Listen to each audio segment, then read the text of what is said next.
오늘의 말씀은 축복과 영계의 실상이라는 그런 주제로서 말씀을 드리도록 하겠습니다.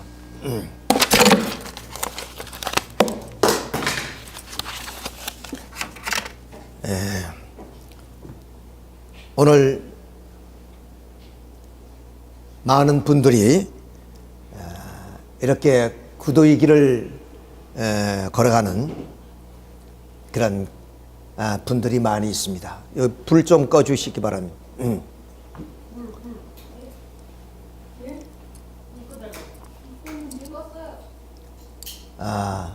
참 인생이 무엇인지를 찾기 위해서 또한 삶의 목적이 무엇인지를 찾아 헤매는 그러한 아버님 모습들이 오늘 여기에 보여지는 한 장의 그림이라고 말씀드릴 수 있습니다. 비단 이렇게 불교의 수도승들이 걸어간 길뿐 아니라 많은 종교에서 모두가 다 참 인생의 공고함을 느끼고 인생의 근본을 찾아서 헤매는 그런 방랑자와 같은 삶을 살아가는 것이 또한 현대인이 아닌가 생각이 되어집니다. 우리 또한 중세시대에 좀 기독교의 수도사들이 그런 수돌 정진의 기도를 했던 것 모습도 우리는 잘 알고 있습니다. 이런 이유가 다 무엇이냐 하는 것을 우리가 오늘 이 시간을 통해서 좀 살펴보고자 하는 하나의 내용이 아닌가 생각이 되어집니다. 그래서 오늘 말씀의 제목처럼 이제 영계의 실상을 우리가 자세히 메시지를 통해서 한번 살펴보도록 하겠습니다. 영계의 그 실상을 이 땅 위에 바로 자세하게 보내신 분 누구냐면 우리가 잘 알고는 통일사상연구원의 원장이신 이상은 원장님이십니다. 이분이 성화하시고 나서부터 바로 김영순 사모를 통해서 영계의 실상을 자세히 이제 전해지게 됩니다. 그 내용을 잠시 한번 살펴보도록 하겠습니다. 내가 영계 무형세계의 서신을 본격적으로 리포트하게 된 것은 97년 4월로 기억하고 있습니다. 그러니까 김영순 사모님이 지금 하시는 말씀입니다. 그때는 그동안 가까이 지냈던 이상은 통일사상연구원 원장이 갑자기 별세하신 때였습니다. 내가 그분의 연결식장에 참석하고 있었는데 이상은 선생님이 영적으로 나타나 저녁에 당신 집으로 찾아가겠다고 했습니다. 그때부터 이 선생은 일정한 시기에 나타나 영계에서 직접 보고 느낀 것을 나에게 전해 주었습니다. 지상에서 영계에 대해 무척 궁금하거든 그분은 영계에서 역사적인 섭리적 인물을 만나 여러 차원의 대화를 나누었다고 했습니다. 예수님, 공자님, 석가모님, 무하마드, 소크라테스, 스웨덴보르크, 돈 산다싱 등 성현들. 그러니까 저도 알고 있습니다만 이상원 원장님은 통일사상연구원 원장으로서 통일사상을 정립하신 분입니다. 그런데 이분이 모든 논리적으로는 아버님의 말씀을 듣고 다 정립할 수가 있었지만 보이지 않은 무형세계에 대한 사실, 영계에 대한 사실은 본 적도 없고 또한 자세한 것을 잘 모르기 때문에 그거에 대한 궁금증이 굉장히 많으신 분이었습니다. 저희들도 들은 바가 있습니다만은. 그러니까 이분이 성화하시자마자 그 영계에서 경험했던 내용, 그리고 아까 말씀드렸던 그런 공자님이라든가 예수님이나 석가모님 이런 분들을 만났던 얘기를 이제 바로 이 김영순 사모님께 바로 메시지로 보내주시는 겁니다. 그래서 이 이상은 원장님의 메시지를 바로 김영순 사모님이 받아 쓰신 것이 바로 영계의 실상과 지상생활이란 책자인 겁니다. 그래서 많은 내용이 좀 영계의 실상을 그대로 이렇게 기록해서 오늘 책자로 우리들에게 보여주고 우리들은 그동안 우리 교회에서도 여러 차례 영계에 대한 말씀을 드린 이유이에요. 내용들이 모두가 이상원 원장님이 보내신 메시지가 이 김영선 사모님의 기록한 내용으로서 말씀을 드렸던 내용들이라고 말씀을 드릴 수 있습니다.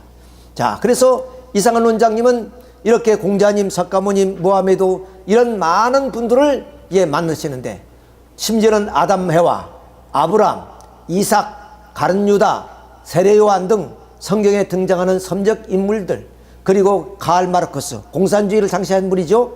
레닌, 스탈린, 히틀러, 무소린, 도조, 일본의 전쟁을 일으킨 도조 장군, 기시, 또한 이 기시 수상은 살아있을 때 아버님과 같이 많은 친분을 나눴던 분입니다. 그리고 우리가 승공연합 운동을 일본에 전개할 때 도움을 주신 그런 수상했던 분입니다. 그러니까 아베 외할아버지가 되죠, 이분이. 또 아이젠하워, 이승만, 박정희, 김한란 이분은 우리 전 평화대사님들은 잘 모르겠지만은 이화여대 사건 때 이화여대 총장을 했던 분이고, 이분이 바로 5분의 그런 교수들을 퇴임시키고, 그리고 14분의 학생들을 퇴학시킨 그런 분입니다. 박마리아는 이기봉 부인이죠. 이런 30여 명의 생생한 메시지가 그것이었습니다. 그러한 내용은 영계의 실상과 지상으로 엮어져 출판되었습니다. 이것이 영계의 실상과 지상의 생활입니다. 자, 그러면 이 김영선 사모님을 찾아오신 하나님, 가르쳐주고 일러주신 말씀 중에 가장 핵심적인 것이 뭐냐? 그것이 첫째, 둘째, 셋째인데, 첫째는 살아계신 하나님을 알게 하라. 이게 메시지를 보내는 목적이 있단 말이에요. 그 많은 메시지의 전체적인 목적이 뭐냐? 첫째는 우리가 하나님이 없다 그러고 죽었다 그러는데, 그 하나님 지금 살아계시다, 이것을 가르쳐 줘야 된다는 얘기입니다. 지상에 계실 때 우리에게 영계를 안다면 이렇게 살 수 없을 것이다 하는 말씀을 많이 하셨습니다. 영계를 오늘 살아있는 이 인류에게 영계가 있다는 것을 알려줘라. 그럼 셋째는 죄를 지으면 반드시 벌받고 그 심판에 따라 탕감법칙을 알게 하라는 것입니다. 그러니까 죄를 지으면 반드시 탕감법이 있다는 겁니다. 그대로 아무리 넘어가지 못한대. 세상의 법이란 건 숨어서 뭐냐면 지낼 수도 있지만, 영계의 천법은 절대로 그대로 넘어갈 수 없다는 거예요. 그래 반드시 벌을 받아야 된다. 이것을 가르쳐 주라. 이것이 영계의 메시지를 보내는 하나의 목적이다. 그걸 위해서 영계에 수십 편의 그런 메시지를 보낸 겁니다. 자, 내가 아는 하나님은 세상을 사랑하사 인간 창조의 인간의 역사와 함께 하시면서 때로는 영광 속에, 때로는 고통 속에서 타락 인간을 창조 본연의 상태로 회복시키기 위해 눈물을 흘린 섭리인을 격려하시고 계십니다. 성 어거스틴이 어머니 모니카의 눈물 어린 기도와 사랑에 의해 하나님을 누구보다 사랑하게 되고, 하나님이 가장 충직한 도구가 되었던 것 같이 이 글을 읽은 모든 독자들은 인간이 끊임없이 사랑하시는 하나님의 크신 사랑을 깨닫고 지상에서 멋진 삶을 살기를 진심으로 기원합니다. 이해 나고 있습니다만, 성 어거스틴은 어떤 사람이냐? 바로 이 초대 기독교의 그 신학을 정립하신 사람입니다. 그러니까 쉽게 말하면 이 캐드릭 천주교의 신학을 정립하신 분이 바로 이 성 어거스틴인데, 이분이 굉장히 젊은 시대에 방탕한 세월을 했어요. 그 어머니 모니카의 정성에 의해서 그분이 회심해서 좀 기독교로 개종하게 되고, 그래서 기독교에 큰 업적을 낳으신 분이죠. 이것처럼 이렇게 이 글을 읽는 모든 분들도 끊임없이 사랑하는 하나님을 우리가 알아야 된다 하는 그런 말씀입니다. 자, 그래서 이 통일사상연구원장이 이분입니다. 사랑하는 시크님, 그러니까 이 통일사상연구원장님 이상은 원장님이 성화하셔서 이제 그 아까 김영선 사모님한테 이 메시지를 보내는 거예요. 그 메시지 내용이 우리 식구들에게, 통일교회 식구들에게 보내는 메시지입니다. 사랑하는 식구님들, 무슨 말을 먼저 써야 할지 누구도 피해갈 수 없는 이 꽃, 누구나 다 같이 갈 수밖에 없는 천도의 길, 천상의 애와 오니 식구님들이 생각이 너무 많이 납니다. 어떻게 하면 천법에 걸리지 않고 무사하게 통과하여 모두 다 하나님께 바로 올 수 있을까 하고 고심하고 있습니다. 영계법에 한번 걸리면 쉽게 끊을 수 없으며 이 꽃 영원히 나라에 와서도 또 고생하게 됩니다. 우리 식구님들 그동안 얼마나 고생이 많았습니까? 영원한 세계인 이 꽃 천상에 오신 다음에는 고생에서 벗어나야지요. 영혼의 삶을 위하여 순간의 고생을 피해가지 말아달라고 부탁하고 싶습니다. 잘 살아야 합니다. 잘못 살면 후손이 대신 탕감해야 하고, 그러니까 내가 잘못 저지르면 그 죄는 누구야? 나도 영계 가서 뭐는 그 탕감법에 걸리지만은 후손이 괴롭다는 거예요. 후손이 괴롭다는 거예요. 후손이 반드시 그 탕감을 위해서 뭐냐면 그 좀 고난의 길을 걸어가야 된다. 참부모님께서 영계를 정리를 하실 때 또 가슴 아픈 사인을 만들어 드리게 됩니다. 사랑하는 식구님들, 저는 이상원입니다. 통일사상을 정립한 이상원입니다. 제 나름대로 열심히 영계를 관찰한 것을 요약해서 식구님들에게 알려드립니다. 잘 읽으시고 지상의 삶을 잘 사시기를 바랍니다. 그래야 하나님의 아픈 상처를 씻어드리고 참부모님께만 만수무강을 받아 빌어드립시다. 한 구절 한 구절을 모두가 잘 읽으시길 바랍니다. 그날 그날의 삶을 체크하며 살아가야 합니다. 이것은 먼저 온 식구로서 도움을 드리기 위해서입니다. 식구 여러분 모두 안녕을 비옵니다. 1997년에 성화하셨으니까 성화하신 이후에 얼마 있어서 보내는 겁니다. 이상한 올림. 참 이분이 지상에 계실 때 말씀드린 것처럼 영계에 대해서 굉장히 궁금하셨는데 그야말로 영계에 가셔서 그 1차로 착수한 것이 지상에 있는 식구들을 염려하고 걱정해서 뭐냐면 잘 살다 와야 된다 하는 그 천법의 엄중함을 말씀하고 계십니다. 예, 어거스틴 아까 말씀드린 성 어거스틴에 대한 이 편지입니다. 성 어거스틴에 대한 아까 말씀드렸지 성 어거스틴은 이 북부 아프리카의 분이신데 이분이 가톨릭 신학에 좀 기초를 놓으신 그런 분이십니다. 통일논리가 온 천주까지 전파되기를, 이곳에서도 통일논리가 위대한 진리라고 인식하는 사람이 대단히 많아졌다. 통일논리를 들으신 사람들은 그들이 사고방법이 바뀌고 그들의 생활 방식도 엄청나게 변하고 있다. 이것은 지성이나 영계나 동일한 현상일 것입니다. 이처럼 통일논리로 듣기만 하면 새로운 모습으로 변하는데 일부 교단과 교파의 신앙인들은 그것을 들어보지도 않채 성급한 결론을 내리는지 그것이 무척 안타깝다. 어거스틴은 통일논리로 말미암아 반미충하기가 되었다. 지상의 이 진리를 알지 못하고 이곳에 와서 알게 되었다는 것이 너무나 억울하다. 그러니까 여러분들은 이렇게 편하게 통일논리를 들었지만 이분이 살아계실 때는 이미 막 약 한 1600년 전이니까 지금부터 1600년 인물입니다.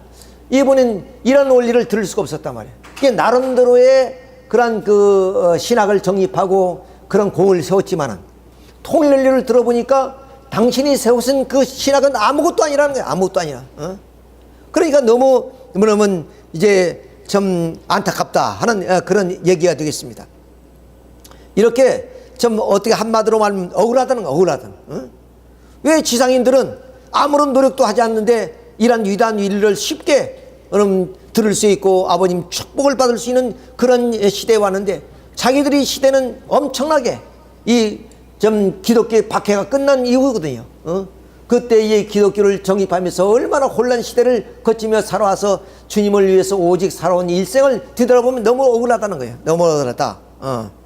자, 그래서 문선명 선생님이 이곳으로 오실 날을 생각하면서, 그러니까 이 편지는 문선명 선생님이 여기에 살아계실 때입니다. 지상에. 그러니까 이제 그 아까 말씀드린 이상원 원장님을 만나서 이렇게 이제 고백하는 내용이에요. 이분이 모니카 어머니입니다. 이분이 정성에 의해서. 그러니까 성 어거스틴은 정말로 말씀드린 것처럼 청년 시에는 뭐 이방 종교도 믿었고 허랑방탕한 생활도 하고 그리고 뭐 이런 좀 여자 관계도 복잡하고 이런 분이었어요. 근데 그 모니카의 정성에 의해서 그야말로 회심하고 이런 좀 그 모니카 어머니가 믿고 있는 기독교를 믿게 되고 그로 인해서 훌륭한 업적을 분이시단 말이에요. 자, 이제라도 주님을 맞이할 준비를 하는 것이 현명하다고 생각하였다. 과거에 그랬던 모든 것을 버리고 오직 이 진리만을 따를 것이다. 이 어거스틴에게 부여된 소명은 항상 가슴속에 각인하면서 모든 생활에 충실할 것이다. 수많은 성도들은 통일 원리를 좋아한다. 나는 그들과 대화하면서 원리 교육을 시키고 있다. 문선명 선생님, 참부모님 어거스틴입니다. 이제 저를 믿으시고 안심하소서. 어거스틴은 이 진리 앞에 한치의 의심도 반항도 하지 않습니다. 이렇게 또다시 문안 드릴 수 있는 기회를 주셔서 정말 감사합니다. 하루속히 이 진리가 이 땅 위에서 저 땅 끝까지 온전히 전달되기를 기도합니다. 2001년 9월 17일입니다. 이런 좀 훌륭하신 분들도 미처 지상에서 이런 말씀을 듣지 못한 것은 너무나 아쉽게 생각하고 직접 참음을 모시지 못한 그러한 참 억울함, 그리고 우리들을 바라보면서 우리들에 대한 부러움, 이런 것들을 성어거신 그런 훌륭하신 성인이 이렇게 고백하고 있는 내용입니다. 그다음 이제 그러면 우리가 지금 말하고 있는 축복, 또 우리가 바라는 그런 이상적인 세계, 참 아버님이 좀 이루고자 하는 그 이상 세계는 어떤 세계냐, 이것을 한번 우리가 좀 이제 살펴보도록 하겠습니다.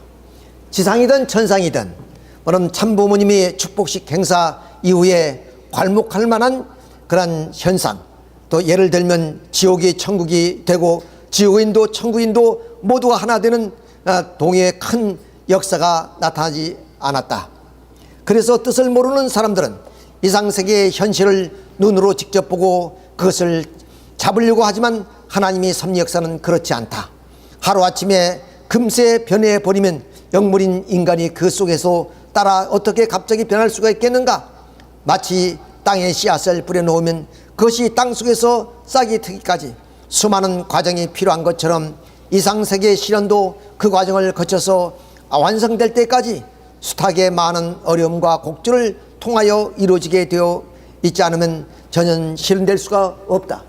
하나님과 참부모님께서 바라시는 이상세계는 축복의 관문을 통하지 마침 대장장이가 쇠를 뜨거운 불 속에 넣어서 하나의 작품을 만드는 것처럼 인간은 축복의 관문을 통하지 않으면 재창조의 본연의 모습으로 하나님의 자녀로 등장할 수가 없는 것입니다. 이렇게 축복이란 게 참 귀하다는 것을 말씀하시는데, 이 축복의 관문이 무엇과 같냐?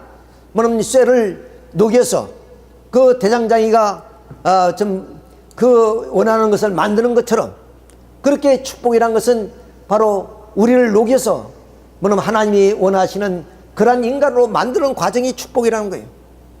그런데 오늘 우리의 축복이란 것은 뭐 좀 까불지불하고 그리고 조건을 세워서 가는 것이 아니지 않습니까?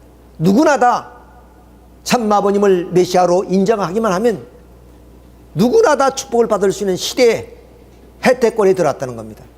예, 시대적 혜택이란 게 늘 말씀을 드립니다만, 이 전기의 혜택은 우리가 전기를 만들었습니까? 이 전기를 사오기 위해서 많은 돈을 들인 것도 아니잖아요. 우리는 정말로 싼 전기를 쓰고 있고, 또한 어둠을 밝히는 이 전기를 우리가 마음껏 쓰고 있습니다. 그 이유는 뭐냐?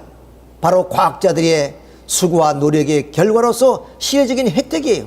마찬가지로 이 축복도 좀 한때는 그야말로 많은 조건을 세워서 그렇게 어렵게 축복을 받았지만, 지금은 관문을 열어놓았기 때문에 누구나 쉽게 들어와서 축복을 받기만 하면 됩니다. 그것처럼 이런 참 용광로가 필요 없는 그런 축복의 자리 시대가 열렸다 하는 것을 알 수 있습니다. 그러므로 참부모님의 축복 행사는 하나님께서 바라시는 이상세계의 백성으로 살고 남아질 자들이 통과해야 될 가장 위대한 관문이라 할 수 있다. 따라서 지상인들은 물론 천상의 모든 영들도 이 관문을 통과해야만 천국 백성으로 들어갈 수 있는 것입니다. 그러니까 여기에 우리 김혜순 우리 여사님도 남편이 무엇을 바라겠습니까? 영계에 계신 분도 축복을 바라기를 원한다 이에요. 그러니까 이 지상에서 밖에 축복이 없기 때문에 이 지상에는 그런 부인이 축복받기를 원하고 자녀들이 축복시켜주기를 바라고 그럽니다. 여기도 다행히도 우리 좀 먼저 남편들은 가시고 그리고 아내들이 있기 때문에 그분들이 축복받으면 같이 영계에서 축복받는 거예요. 근데 모두가 다 영계에 가버리면 어떠냐?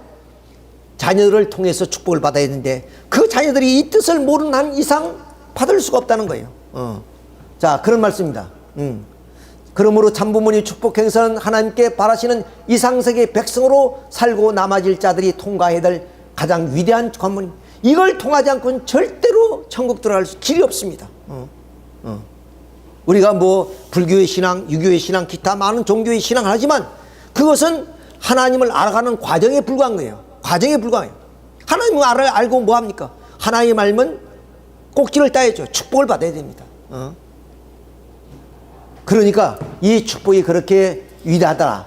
따라서 지상인들은 물론 천상의 모든 영인들도 이 관문을 통과해야만 천국 백성으로 들어갈 수 있는 것입니다. 우리 모두는 이상세계의 주인공으로 남아지길 바로 바란다면 축복의 대열에 앞장서야 할 것이다. 그러므로 천상세계는 이번 기회를 통하여 천국인보다 저급한 영인들에게 고통에서 해방될 수 있는 지름길을 인도하리라 굳게 다짐하고 있다. 지금 이곳 여러 식구님들은 전도활동을 열렬하게 전개하면서 원리강의 통일사상, 기타 참부모님에 대한 여러 가지 메시지를 전하기에 바쁘다. 이렇게 연계 메시지를 보내왔습니다. 자, 축복이 얼마나 중요하다는 것을 우리는 뭐 여러 말 할 필요 없습니다. 대장장이가 호미를 만들고 괭이를 만들기 위해서 불에 달구어서 그야말로 망치질을 해서 그렇게 만들어 가듯이 우리 타락한 인간을 바로 올바른 천상에 참된 하나님의 아들딸로 만들기 위해서는 그런 과정이 거치는 것이 바로 축복이다. 그러나 그 축복을 과거는 정말로 엄격한 그런 기준과 그리고 탕감 조건을 세워야 했지만 지금은 시대적 관문 혜택에 의해서 관문을 열어놨기 때문에 누구든지 부부가 손잡고 와서 오면은 다 축복할 수 있는 그런 시대에 들어왔다. 얼마나 좋은 시대냐. 자, 그런 시대에 왔다는 것을 강조하고 있습니다. 자, 그럼 이 영계의 축복식을 영인들이 어떻게 보고 있느냐? 영인들이 보는 관점에서 한번 보겠습니다. 우리가 육신을 가졌을 때는 육안으로만 아버님을 보았다. 그러나 우리가 육신을 벗고 영안으로 바라본 아버님의 모습은 대단하다. 아버님은 우리들이 직접 바라볼 수 없는 분이시다. 천상에서 하나님은 보이지 않아 밝은 광채의 모습이라고만 표현하였는데 지상의 참마 아버님은 마침 불기둥같이 어마어마한 빛을 발산하시는 모습이다. 그러니까 이상한 원장님이 뭐는 육신을 쓰고 있을 때는 그냥 육안으로 봤을 땐 그분이 재림주 구세주 메시아 참부모 이렇게 우리 아저씨 같은 분, 우리 아버지 같은 분으로만 우리가 생각했다는 거예요. 근데 영계에 가보니까 이 분에 대한 그 광채가 불기둥같이 어마어마한 빛을 발산하시는 모습 같다. 그리고 그 빛 속에 아버님의 체가 나타나고 있다. 그리고 그 빛은 너무 밝고 찬란하고 거대한 빛이므로 갑자기 바라보면 언제나 눈이 부시게 된다. 우리들은 천천히 자세히 아버님을 바라봐야 한다. 그런데 이 거대한 불꽃 같은 기둥 속에서 아버님께서 말씀하실 때 그 입술 속에서도 찬란한 불빛을 비친다. 제가 언젠가 그 스님들하고 여러 종교계에 있는 분들하고 이제 앞에서 강의를 한 적이 있습니다. 그런데 어떤 보살님이 그 강의를 끝나니까 나에게 하는 말이 있었어요.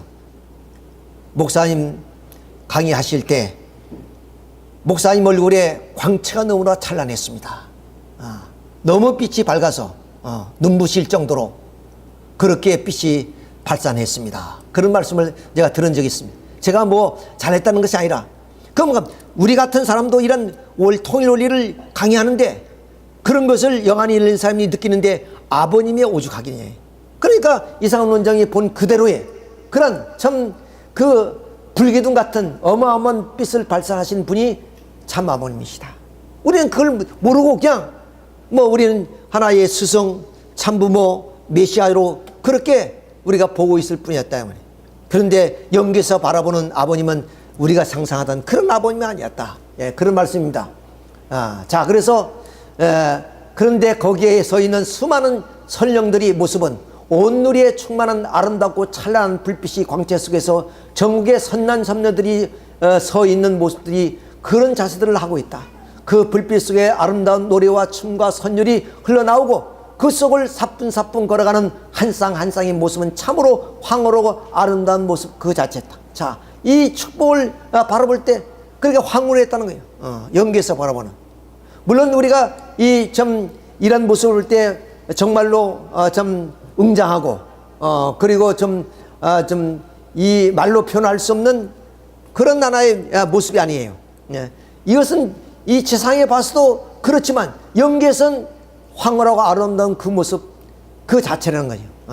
이렇게 그 축복받는 모습을 보니까 영계에서 이 축복식에 참석한 수많은 선령들은 이 관객에도 도취돼서 자기들이 직접 축복을 받는 것과 같은 은혜의 심정들을 지니고 있었다.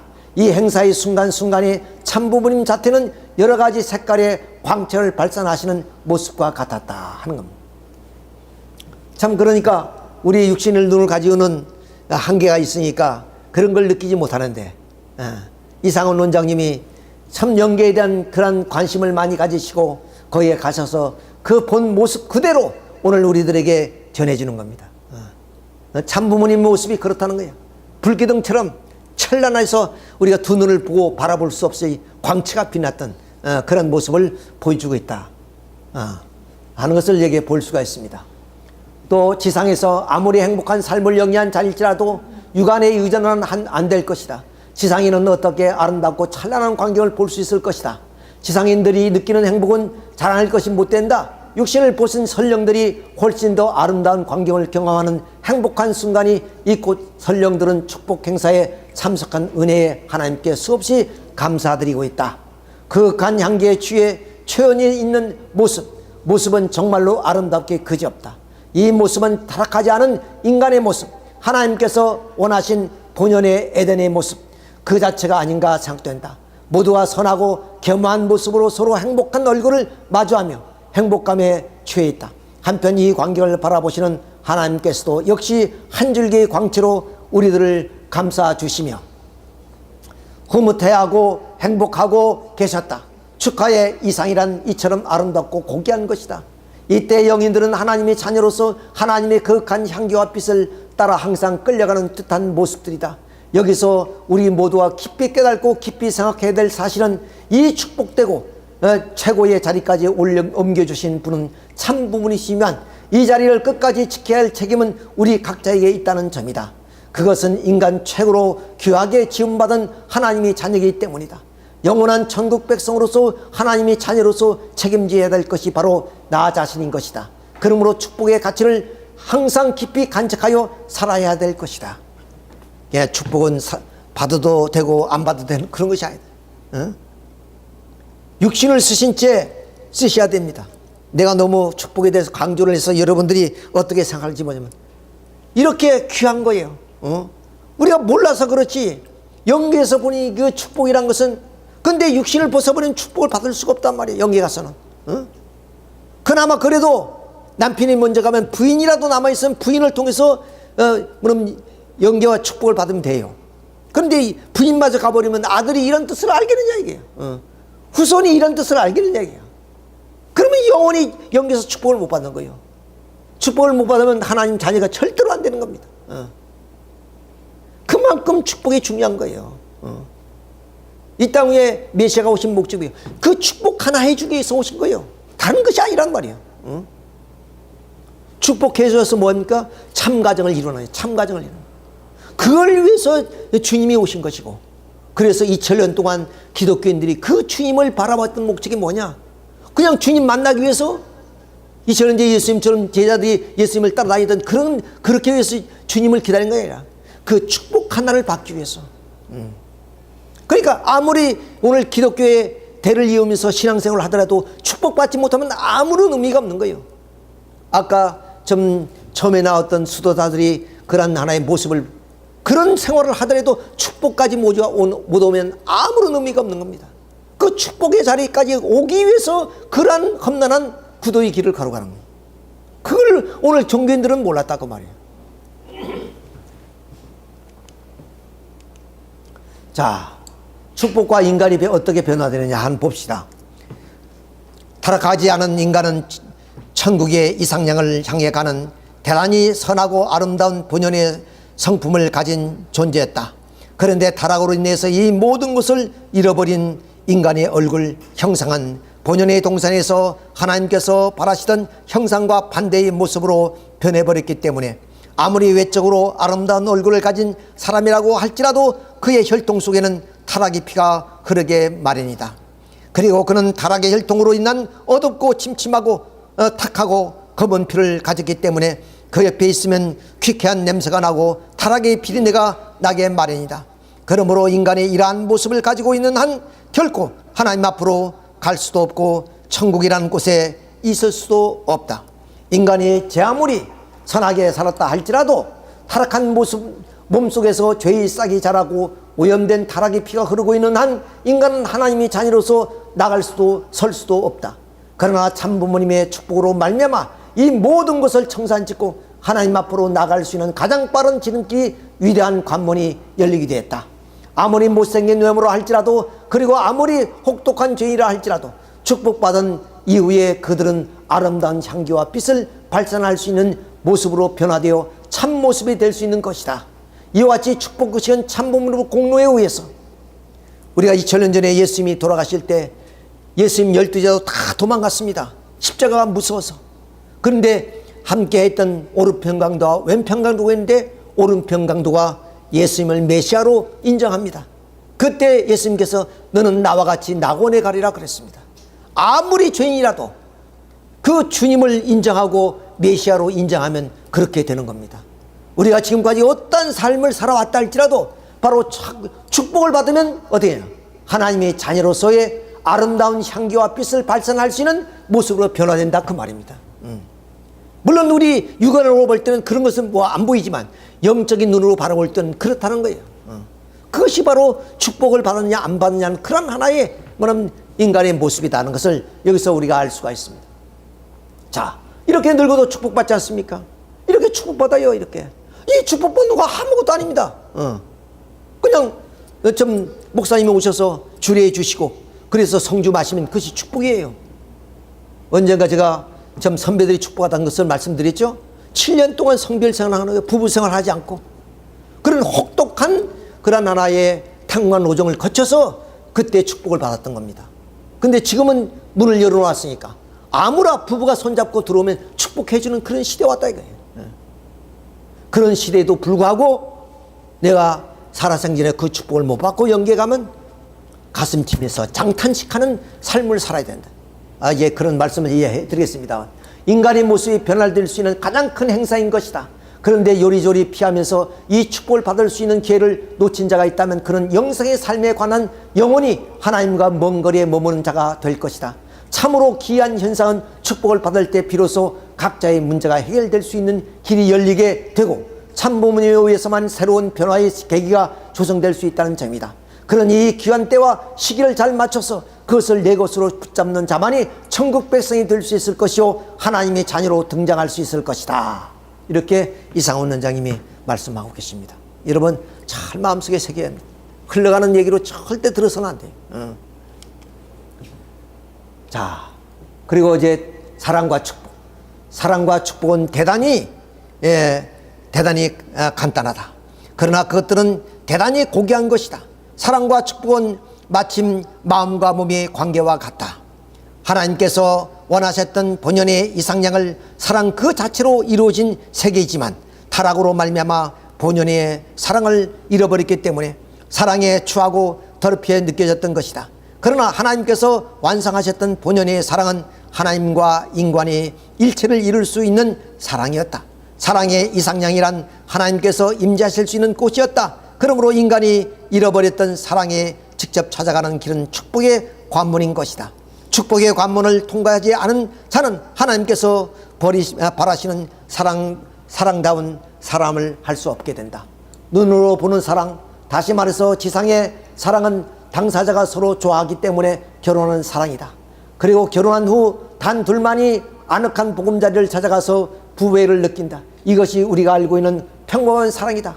그러나 하나님께서 원하시고 바라시는 사랑다운 사랑은 단 둘만이 아니라 인간에게 가장 큰 축복으로 주신 만물까지도 함께 축하하며 기뻐하고 화답하기를 바라는 사랑이다.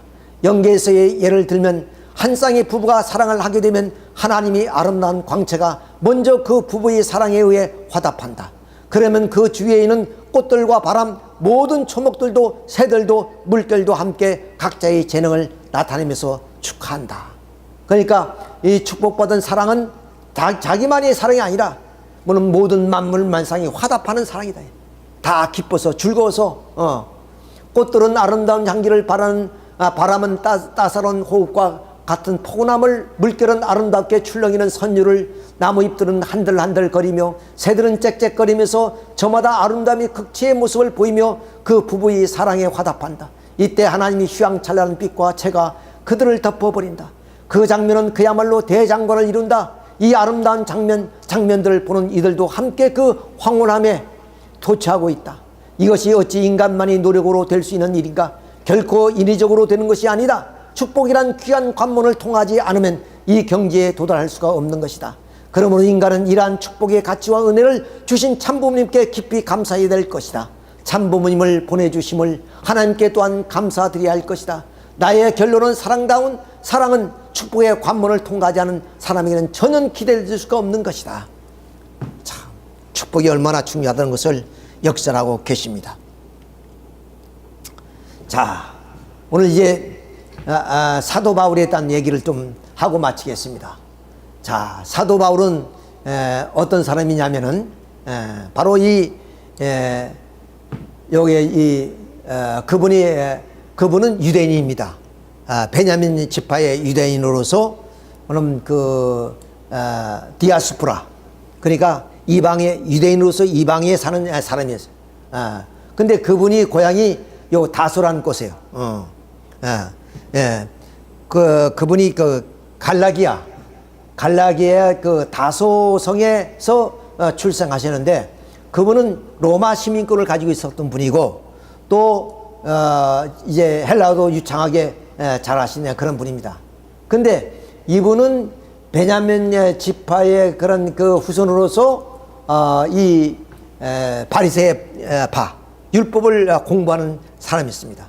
근데 율법학자 가말리아 그의 스승이었는데 그분의 문화생이었어요. 그렇게 그 율법을 좀 철저히 믿었던 분이기 때문에 예수님 시대에 예수님을 박했던 사람이에요. 그리고 예수님 첫 번째 예수님 제자의 첫 순교자가 스데반이라는 사람입니다. 스데반이 돌로 맞아 죽일 때 거기에 있었던 사람이에요. 이 바울이라는 사람이. 근데 예수님이 돌아가신 이후에 이 다맥색으로 이제 찾아갑니다. 다맥색 거기에 기독교인들이 몰래 숨어 있어요. 그 기독교인을 잡으러 갈 때 그야말로 좀 광채가 휘황하게 찬란하게 빛나고 눈을 멀게 해요. 그래서 이 말에서 떨어집니다. 그때 하는 말이 뭐냐? 주님께서 사울아 사울아 어찌 내가 나를 그렇게 핍박하느냐? 그 얘기를 듣고 거기에 이제 회심을 하게 됩니다. 바울도 그래서 이제 광야에 가서 이제 3년을 지내고 와서 이제 에르삼 교회에 다니다가 자기 고향 다소에 가서 7년을 또 자기가 기도 정진하다가 그야말로 결심을 하고 이제 이 그리스도를 증거하기 위해서 딴 것까지 전하라고 하셨으니까, 그래서 그분이 해외 선교가 시작됩니다. 그래서 1차 소아시아를 순회하시고, 그 다음 또 2차는 이 발칸반도 이 그리스까지 이렇게 갔다가 또 3차까지 이렇게 해서 3차 여행을 통해서 이 소아시아 쪽에 많은 교회를 세우고 전도를 해 놓습니다. 근데 이분이 유대인에게 뭐냐면 잡히게 돼요. 그래가지고 이분은 로마 시민권을 가지기 때문에 그 사도 바울이 자처해서 나는 로마에 가서 재판을 받겠다. 이렇게 해서 그 로마를 향하는 배를 타가지고 로마까지 갑니다. 여기서 그는 이제 감옥 생활을 마치고 그러면 세계 선교를 하는 거죠. 이러므로 인해서 기독교가 세계화된 겁니다. 그러니까 이 바울이라는 사람은 이 기독교의 그런 나라의 선교를 세계화시킨 분이기 때문에 바로 이 바울교다, 기독교를 그렇게 얘기도 합니다. 그만큼 뭐냐면 이 사도 바울이 이 기독교를 세계화시키는데 큰 역할을 하신 그런 분이다. 그런 분이에요. 자, 이제 그분에 대해서 이제 얘기를 하는 겁니다. 당신이 하신 말씀인데, 다메섹에서 부활의 예수님을 만난 이후 사도 바울은 항상 예수님에 대한 그리움으로 살았으며 주님을 위해서 온 생애의 생명을 바쳐도 모든 것을 투자해도 아낌없이 만큼 바울은 주님 앞에 미쳐 있었다. 그리고 또다시 예수님 주님 만날 수 있다면 무슨 일이라도 할 것이라는 소망에 차 있었다. 그렇다고 바울이 생애를 마치는 날에는 이제 주님 곁으로 갈 수 있다는 큰 희망에 부풀어 있었다. 그렇기 때문에 죽음이란 게 두렵지 않았다.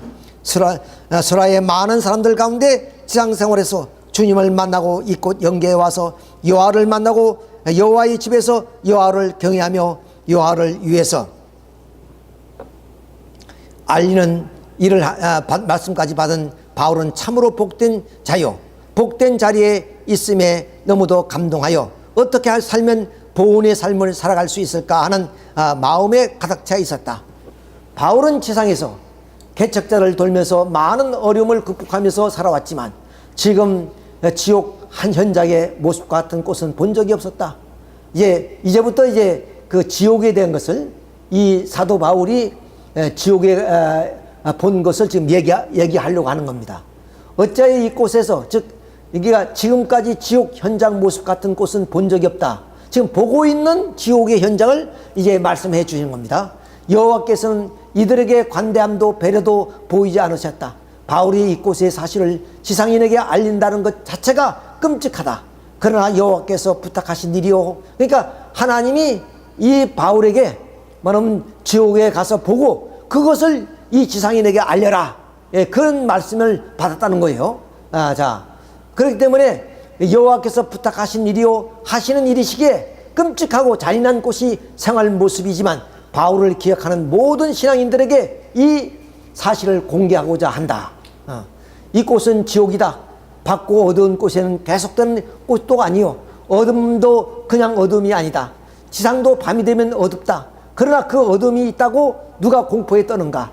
지상에서는 밤이 되었다가 낮이 되고 하기에 서로 교차되면서 조화롭게 살아가고 있는데 이곳은 거의가 항상 어둡기만 하다. 서로 다투고 싸우기 때문에 한 사람도 나가지 못하고 있었다. 아우성 소리, 터쳐서 우는 소리, 욕하는 소리, 신음소리, 최악의 상태로 무엇으로 표현하면 적당할지 표현할 길이 없었다. 여호와여, 이곳을 누가 만들어 내셨는지, 왜 생각했는지 바울은 끝도 없는 이 고통의 모습 앞에 여호와를 의해할 수가 없었다. 배고픈 자, 병든 자의 모습이 줄비하다. 병든 자에게는 병근이 득실득실 보이지만 별다른 대책이 없다. 주사 한 번, 소독 한 번만 치면 다 해결될 것 같은데 버려진 이 현장에는 아무 대책이 없다. 여기는 어딘가 내가 봤던 지옥보다 더 처참한 장면들이 또 보였다. 물속 바위돌에 깔린 사람, 온몸이 벗겨지고 찢겨지고 눈알이 나오고 창자가 터지고 어찌 이 모습을 말로 표현할 수 있을까? 전쟁터의 시인처럼 모여진 집단들, 바울은 가슴이 두근거리고 공포에 떨며 마침 바위돌에 깔린 사람처럼 나도 깔려있는 심정이었다. 이것이 바울이 보는 지옥의 모습입니다. 수많은 사람들이 줄지어 있는데 성한 사람은 하나도 볼 수 없다. 인간의 육체를 벗고 오는 곳은 모두가 이렇게 험난한 것인가? 그렇다면 바울은 왜 이곳에 있지 않고 여호와의 집에 머물라고 하셨던가? 여호와여, 바울은 부르소서. 더 이상 참혹하여 볼 수가 없나이다. 눈알이 터져 저 여인은 눈동자가 코에 걸려 있는데 조금만 도와주면 다시 원래의 모습으로 회복할 수 있을 것 같은데 여호와여, 바울이 지은 죄를 나타내시고 저를 용서하소서. 제 눈에 보이지 않게 하소서. 어찌하라 하시나이까? 바울아, 너는 보았느냐? 그 꽃이 현장을 보았느냐? 나 하는 여호와의 질문도 있었다. 바울은 대답할 수가 없었다. 그 예를 들은 겁니다. 세 분의 예를 드는데 음란한 여인의 그 모습을 이제 얘기하고 있습니다. 지금 한 여인이 머무는 지옥 현장을 소개하고자 한다. 이 여인은 이곳에서 문 남성과 놀아나면서 항상 옷이 없이 돌아다닌다. 벌거벗은 모습으로 이곳 저곳에 남성들이 장난감으로 끌려다니고 있다. 그런데 자기의 소원은 자기 몸을 가릴 수 있는 옷 한 벌을 갖는 것이다. 아무것도 가릴 수 없는 것이 없다는 것이다. 남자의 옷을 뺏어 입어도 순식간에 여기저기서 다 벗겨 버리고 그냥 두지 않는다는 것이다. 그리고 하루 한 시간이라도 남성을 만나지 않고 살아봤으면 하는 것이다. 바울은 불쌍하다. 바울이 가지고 온 보자기와 가방으로 가리어 주었다. 그러나 소용이 없었다. 지상에서 어떻게 살았는지 물어봐도 되겠느냐 질문에 고개를 숙이며 한없이 울었다. 그래서 바울은 여기가 어디인가? 당신의 생명은 육신인가? 혹은 죽어서 이곳에 머물고 있는 영혼인가? 여기가 지옥인지를 아느냐고 연이어 물었다. 지상에서 이 여인이 부모의 권유로 결혼하여 살다가 남편과 행복한 나날도 없이 그냥 살았는데 남편이 외도와 더불어 자신도 외도하게 되었다는 것이다. 그런데 외도한 그 남자로부터 자기 남편에게서 느끼지 못한 사랑과 감성을 느끼면서 그때부터 성욕을 따라 살아가는 여인으로서 바뀌게 되었다. 남자 파트너를 바뀌어가면서 즐겼고 남편과 사이는 멀어지면서 이게 육신 생활이 그렇다는 거죠. 자, 성욕을 즐기는 여인이 되어버렸다고 한다. 또 다른 남성을 찾아 헤매는 아주 나쁜 버릇이 생겼고 여기저기에 생겨난 자식까지도 수없이 죽여가면서 오직 성욕에만 미쳐 살았다는 것이다. 그러다가 결국 처참하게도 남편과 자식들에게 버림을 받아 마지막에는 자기 스스로 목숨을 끊었기 때문에 지금 자신이 생명이 육체가 아닌 것을 알고 있다. 이 여인은 이곳의 지옥이라는 것을 모르지만 자신이 죄의 형벌을 받고 있다는 것을 깊이 알고 있다고 했다. 그러나 그것에 대한 해결 방법은 알 길이 없다고 했다. 또 다른 사람을 소개하겠다. 그러니까 그걸 해결할 방법이 없다는 것이. 다른 사람이 뭐냐? 갑부로 살았다는 사람이야. 갑부. 이 세상에서. 이번에는 지상에는 침착 못할 사람은 소개한다. 세상에서 이 사람은 대단한 갑부였고 이 갑부가 되기까지 남의 재산도 뺏고 자기 밑에 있는 많은 부하 직원들에게 인색하게 적은 임금을 주면서 재산을 늘리기 위하여 갖은 수한 방법을 동원하여 갑부가 되었단다. 돈이 되는 일이라면 부인도 빌려주고 사람을 속이기도 하고 죽이기도 하면서 재산을 모았던 사람이다. 이 사람이 마지막 삶의 모습은 소개하고자 한다. 이 모습을 어떻게 표현해야 하나 정말 망설여진다. 이 사람이 머리부터 이야기하겠다. 머리카락이 마침 밤송이같이 뽀쭉뽀쭉 나와서 누우려면 찔려서 눕지 못하고 눈동자가 위아래로 이상한 모습으로 펴져 있어서 사람을 바로 볼 수가 없고 입술은 너무 퉁퉁 부어서 움직일 수 없고 배꼽이 툭툭 튀어나와서 옷을 입을 수가 없어서 마지막 부분을 감추기 위하여 항상 옷을 쥐고 다니지만 그 옷이 내려와서 망신당하고 있다. 그뿐이 아니다. 엉덩이와 옆구리에 계속 눌러 물이 흐르고 있어서 악취가 진동하니 그 옆에 사람이 일 수가 없다. 갑부로 살던 사람의 모습이요. 그러니까 이 사람은 돈을 버는 데는 자기 부인도 빌려줄 수 있고 돈만 준다면 수단과 방법을 가리지 않고 돈을 취했다는 거 아니에요. 그 사람이 연계와서 이 모습이요. 이 모습. 그러니까 이 사도 바울도 이걸 어떻게 지상인에게 이 얘기를 전해줄 수 있느냐예요. 이 얘기를 어떻게 지상인들에게 얘기할 수 있냐. 너무나 참 험악한 얘기. 그 다음 이제 권력을 위해 살아온 사. 지옥이라는 곳은 지상에 살 때가 자기가 살아있는 모습대로 그대로 치르고 있는 곳이다. 그러니까 내가 이 세상에서 악하게 살면 악한 그 모습으로 가는 거예요. 그냥 모습대로 그 대가로 치르고 있는 것이다. 그런데 살아온 모습보다 가중되게 탕감을 치른다면 혹독한 고문을 어떻게 감당할 것인가 생각해야 한다. 여기에 또 한 예를 소개하고자 한다. 아주 준엄하고도 체격도 보기 좋은 한 거인이 있다. 책상 다리를 하고 앉아서 꼼짝도 못하고 부동자세로 앉아있다. 그런데 그 주변에는 많은 사람들이 모여 앉아서 갖가지 놀이와 게임을 하고 마주 앉아 술도 마시고 옆에서는 누워 자기도 하고 여러 가지 평범하게 살아가는 모습들을 하고 있는데 이 거인은 부동자세이므로 아무 곳에도 참여할 수 없다. 먹는 곳에도 게임 장소에도 끼어들 수가 없었다. 그뿐만 아니라 그 주변 사람들은 그를 가리키면서 저 거인은 우리와 신분이 다르기 때문에 이런 술도 마실 줄 모르고 우리가 먹는 음식을 먹을 줄도 모르고 우리 같은 사람과는 상종할 수 없는 사람입니다. 그래서 우리는 저 거인과 상대하지 않습니다. 그냥 우리끼리 편안하게 좋습니다 라고 말했다. 이곳의 현장은 아무리 설명해도 그리고 보여준다 해도 쉽게 이해하지 못할 것이다. 어디 공상 영화나 악몽 속에서 나오는 장면이라고 할 것이다. 그러나 이러한 현실이어서 지옥의 삶을 분명히 있다면 지상인은 어떻게 할 것인가. 보기 좋다고 했던 이 거인은 가까이 가보니 두 눈은 쑥 들어가 해골 인상이다. 덩치 좋은 뼈를 엮어서 앉아있지만 하루가 가고 달이 갈 때도 그 고문은 어찌 감당할까. 이 거인이 넋두리를 들어보니 그는 가장 미천한 자리에서 일하는 심부름꾼이 지금 가장 부럽다고 했다. 그러니까 자기는 가장 미창에서 종 같은 생활을 하는 사람들이 오히려 부럽다. 그런 얘기. 심부름꾼은 수만 마일이라도 시키면 마음을 대로 움직이며 일할 수 있기 때문이란다. 그는 지상 삶에서 돈도 명예도 아쉬운 것이 없고 썼고 아랫사람은 돈으로 해결해야 했기 때문에 돈만 있으면 모든 것이 이루어진다고 생각했지.